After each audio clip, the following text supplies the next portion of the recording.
pourquoi tu fais ça? Un jour ou l'autre, ça va se retourner contre toi.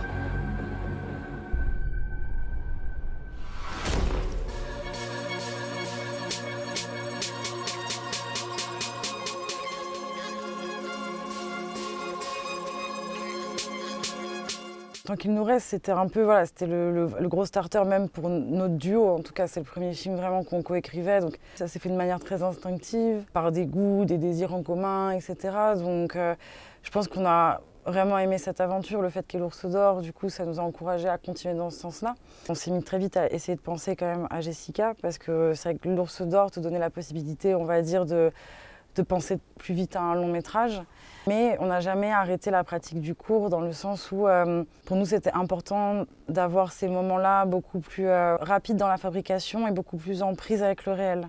Voilà, il y avait cette envie de toujours être en mouvement et c'est vrai que notre film petit à petit ils ont été accueillis par l'art contemporain. Et c'est aussi un champ qui nous a permis d'autres choses, d'autres manières de penser, de réfléchir à nos personnages. Donc moi j'ai toujours l'impression en fait que nos personnages, c'est genre comme les petits frères des personnages d'avant ou les grands frères, il y a un truc de famille en fait qui tous se répondent quelque part, jusqu'à It's the Night qui en fait est peut-être celui qui se passe le plus dans le réel. Mais en fait, ça a été une évolution parce que même l'avant-dernier qu'on a fait, Secret Place, tendait vers ça, même si c'était quand même quelque chose d'assez fantastique. Enfin, du coup, il y avait cette envie d'aller vers des formes peut-être qui venaient plus de notre cinéphilie de base. Ça a été très long, It's the Night, parce qu'il y a un jeu vidéo à l'intérieur qu'on a créé de A à Z avec Sarah Dibiza et Lucien Cranf. Du coup, on vient de le finir il n'y a pas si longtemps en fait. On l'a fini un peu avant Cannes. Et du coup, le fait de le montrer aussi très vite, c'est hyper cool parce qu'en fait, il y a ton équipe qui le voit. Puis Cannes, il y a quand même un effet où les gens sont contents d'y être. Du coup, t'es aussi content parce que pour ton équipe, parce que tout le monde est en fait content de découvrir le film dans ces conditions et c'est sûr qu'après ça donne aussi un certain aura à ton travail, en tout cas au film, ça l'aide vachement. Moi, ce qui m'a le plus étonnée en fait avec ce film, c'est que souvent on nous dit oui, qu'on fait des films pour les jeunes, bon, on ne sait pas trop ce que c'est, mais voilà, les jeunes. Et là, quand on a commencé à le montrer à Cannes, on a eu plein de retours, on l'a vécu après sur toutes les reprises, etc., de gens de plus de 60 ans, 70 ans qui arrivent et qui nous disent « moi, j'y connais rien au jeu, j'ai jamais joué, mais je suis rentrée dans le film et tout ». Et qui étaient vraiment pris, mais bouleversés, en fait. Et j'étais vraiment très heureuse, en fait, de me dire que le film, il avait cette portée-là, d'accueillir aussi d'autres générations. Et t'es content parce que tu te dis que, comme c'est un langage, en fait, c'est-à-dire que tu réussis à parler à d'autres gens, en fait, aussi. Ça vient vachement dans l'art contemporain, mais le cinéma met toujours longtemps à accueillir la modernité que l'art contemporain, on va dire. Donc en fait, c'est toujours plus lent.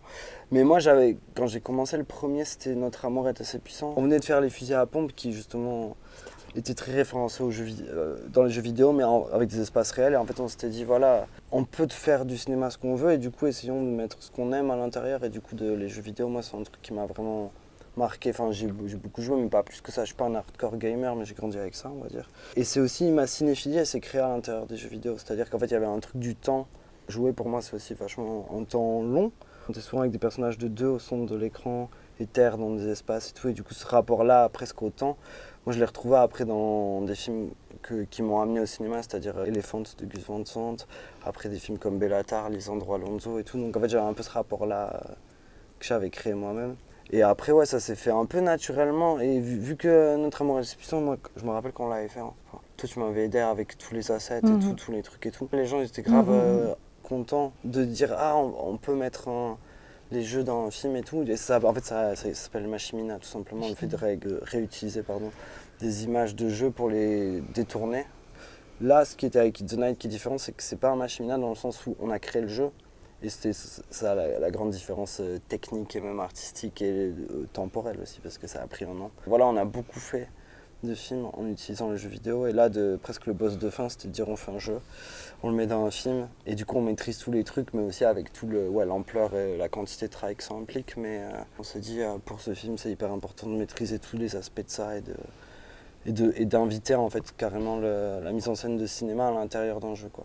Tous ces médiums, que ce soit le jeu vidéo, les images porno, le mélange entre les genres, entre le thriller, la romance, le film de fin d'adolescence, enfin toutes ces histoires et tous ces différents médiums, pour nous c'est aussi des choses qui font partie de notre ADN en fait, parce qu'on est quand même une génération qui a grandi avec cette pluralité d'images. Presque, je pense qu'on ne sait pas faire que dans une direction en fait, il faut toujours qu'il y en ait là, qu'il y en ait là, qu'il y en ait là, qu'il y en ait là, et en fait ce côté un peu monstrueux, mais en fait, je trouve qui est à l'image du monde. Et du coup, pour moi, c'est aussi une façon de répondre avec son langage, qui n'est pas toujours linéaire et homogène, en tout cas. Et c'est pas le monde dans lequel j'ai envie de vivre, et j'ai pas envie qu'il soit homogène non plus, ça m'intéresse pas.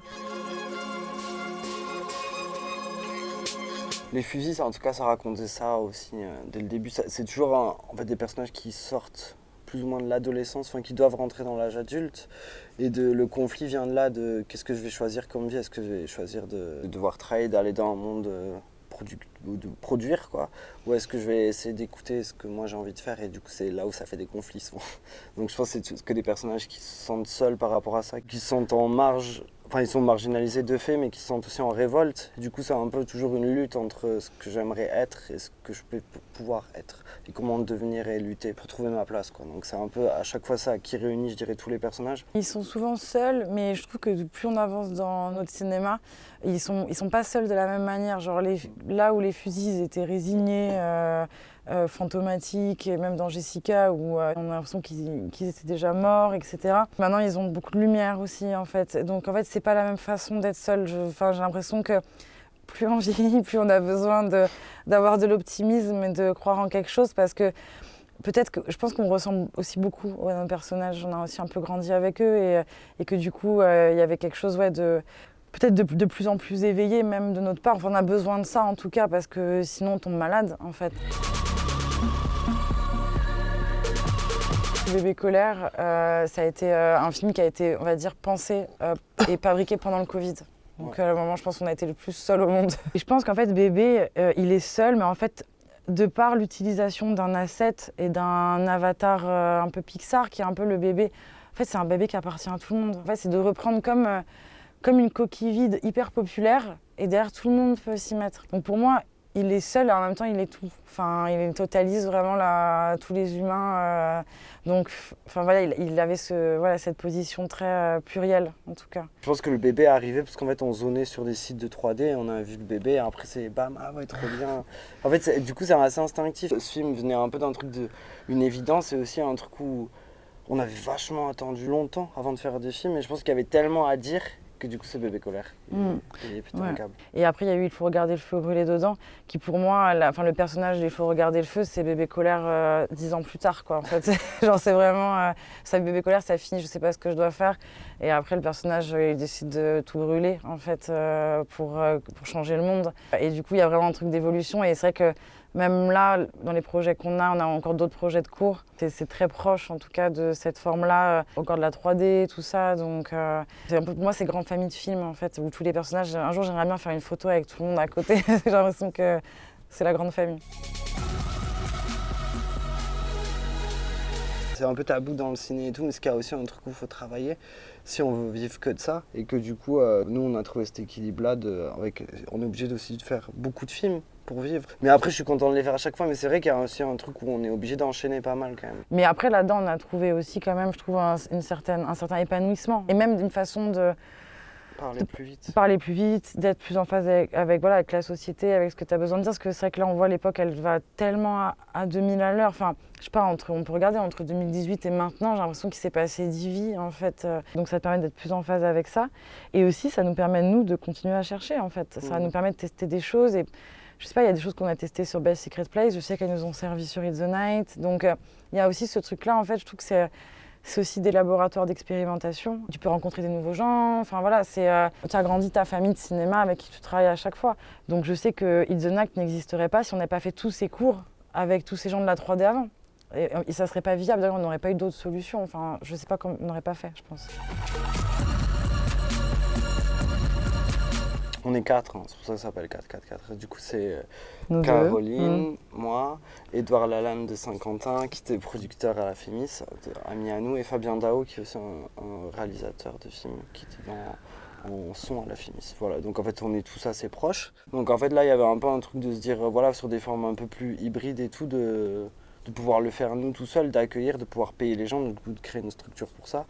Et après, il y a aussi l'envie de produire d'autres gens aussi, mais c'est pas un truc en mode on va aller voir les réalisateurs ou les réalisatrices qui ont fait des bangers et leur dire ah, viens chez moi, les draguer et tout. C'était pas du tout ça. Le truc, c'était plus pour faire venir des gens qui qui savaient pas n'osent trop. pas forcément encore y venir, qui sentent pas forcément la légitimité Ouais. non plus même de venir là, alors qu'en fait ils l'ont. Moi j'adore aussi l'idée de demander à quelqu'un de faire un film qu'il n'a jamais fait, tu vois, mais que tu sens qu'il a envie. Enfin, je trouve que d'amener ça. Je pense que c'est bien en tant que réalisateur, réalisatrice, donc ça c'est quand même pas évident et que ça devient de plus en plus dur de comprendre comment on fabrique. Nous, je sais que c'est des réflexions qu'on a aussi sur nos longs métrages, parce que quand on nous dit il y a souvent pas assez d'argent, donc il n'y a pas assez d'argent, il faut couper ça ou ça, ok, on va couper, mais j'aimerais bien voir le devis pour comprendre concrètement, en fait, c'est quoi en fait que je coupe? Qu'est-ce que ça représente dans un budget de film? Et je pense que ça, c'est quand même bien de parler d'argent et d'être conscient, en tout cas, de c'est quoi la fabrication et concrètement, en tout cas, dans le budget d'un film. C'est bien de voilà d'être assez indépendant sur ces questions-là, en tout cas. Et après, on n'a pas encore les épaules de produire des longs. Et moi, je suis très contente de travailler avec des producteurs qui peuvent aussi nous supporter, nous soutenir, non, mais d'avoir des retours. Enfin, je veux dire, on ne veut pas non plus rester seul. Donc, ça dépend des films, en fait.